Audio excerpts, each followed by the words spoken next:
I've helped countless buyers purchase Airbnbs in Canmore, and I've noticed something very, very interesting. The same few mistakes show up over and over again. And the problem is that some of these mistakes can quietly cost people tens of thousands of dollars a year if they get them wrong. Now, the good news is that most of these mistakes are completely avoidable if you know what to look for. So in this video, I want to walk through some of the biggest mistakes I see buyers make when they're purchasing an Airbnb in Canmore and how to avoid them. Now, the first mistake actually starts before people even look at a property. Now, most Airbnb buyers here are coming from out of town. They've been visiting the Bow Valley for years. They love the mountains. They're coming out to hike, etc. They come out here with their family and they eventually start thinking, man, it would be great to own something here. And that part makes total sense. Who wouldn't? But where things can get really tricky is when buyers try to combine two different goals that don't always line up perfectly. They want it to be a great investment, but they also want it to be their personal vacation property. And those two things can absolutely coexist, but the expectations have to be very clear. Because when people hear numbers like $90,000 or $100,000 in revenue, what they don't always realize is that the highest performing units are usually being rented almost 100% of the time. The owners aren't staying there in July. They're not blocking out long weekends. They're not using it over, peak holiday periods, because those are some of the most valuable nights of the entire year. Now, sometimes I'll look at financials for a particular property and I'll see that it generated $70K in revenue, but the owner used it personally for 62 nights. Well, if those nights had been rented instead, then that property might have done well over $100,000. So one of the first questions buyers really need to answer is this primarily an investment, or is it a vacation property that helps offset costs? Both approaches can work, but they're very different strategies. The second major mistake I see is choosing the wrong building.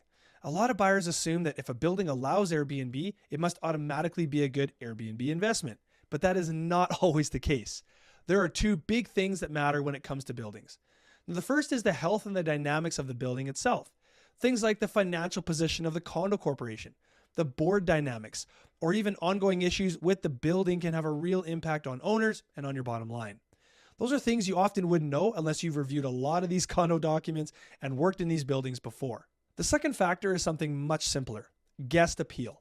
Guests notice everything, right? If they walk into a building and the carpets are worn, the paint's chipped, the common areas feel tired, that creates a first impression before they even step foot into your unit.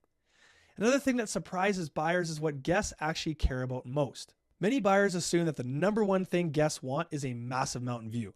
Now, views are definitely valuable, but what we consistently see is that guests prioritize comfort, cleanliness, and walkability even more. A well-designed space that's extremely clean and within walking distance to restaurants and shops often performs incredibly well. Views help, but they're not always the primary driver of bookings. Now, the third mistake buyers make is underestimating the importance of good property management. If you live out of province, trying to manage your Airbnb yourself, I would argue, is impossible. It's extremely difficult.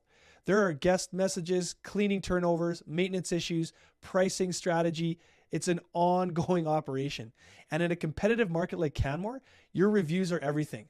If your guest experience slips and your reviews start dropping, your bookings will usually follow. Another thing that buyers don't always realize is that not all property management companies operate the same way. Some of the larger companies will charge a management fee right off the top and then bill you for every little expense on top of that. Things like paper towels, toilet paper, coffee pods, soap, dryer sheets, garbage bags, light bulbs, all the little consumables that go into running a property, they add up. Individually, they don't seem like much, but over time they do. And that's why choosing the right management partner is incredibly important. There's just too much at stake. When you have this much competition, you need to make sure you have the right management company looking after things. If you think you can go at it alone, I kid you not, it's one of the most difficult things you could do. Because if you're not on top of everything and those reviews start to drop and your superhost status gets pulled, you're competing with hundreds and hundreds of other units, and you're just not going to see the returns that you'd hope for. Now, one such company that I've worked with that does an excellent job here in Canmore is Hideaway Stays. They operate more like a boutique management company where the service is very hands-on and the cost structure is super clear for owners.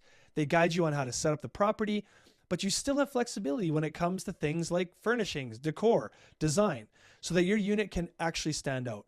And that kind of thoughtful management can make a big difference in both your guest experience and your long-term performance. Now, another big mistake I see buyers make is overpaying based on projections. A listing might say something like, this property generated $110,000 last year, but that number doesn't always tell the whole story. Two units in the exact same building can perform very differently depending on things like bedroom count, layout, renovations, and views. One unit might be beautifully updated with a great layout and exposure, while other unit down the hall might have a dated or completely different configuration. So before moving forward with a property, we always dig into the numbers. We look at comparable units, building performance, historical data, and what similar properties are actually doing in the market. Because at the end of the day, this is an investment. And the goal is to make sure that buyers understand the numbers clearly before they make a decision. So as much as we want to look at the numbers, there are times where this whole process gets sped up 10 times, and we might be looking at something and have to put an offer in right away. We always determine what kind of activity is happening on the unit, what kind of interest they're getting, and then we determine whether or not your risk tolerance can withstand sort of what's going on with a particular unit, and if putting pen to paper makes the best sense for you. The buyers who do really well with Airbnb and Canmore, they tend to approach it in a very similar way. They study the market, they focus on the buildings that have a strong track record, they treat the property like a business, not just a vacation home. They invest in the guest experience, and sometimes that means renovations, big or small. Sometimes it's just simply putting in a nicer couch or better furniture, just to make the space more welcoming. It's often the small things that make the biggest difference. I recently had a client who bought a property where the upstairs bathroom was essentially open to the bedroom area. It was kind of like a studio. It didn't have proper enclosed space for the toilet. And so he went ahead, he redesigned that small bathroom space so that it was completely enclosed. He upgraded it, upgraded most of the finishes in the property, new counters, sink, appliances. It made the whole place feel much more polished. And these are the kind of improvements that impact guest experience. Because when guest experience improves, reviews improve. And when the reviews improve, your bookings usually follow. Now, another successful thing that owners do very well is they're extremely strategic about personal use. If they stay at the property at all, they're usually doing so at historically lower seasons. They're not staying there on the peak holiday periods, because every decision ultimately comes back to the same thing, the guest experience. When the guest experience is excellent, the reviews follow.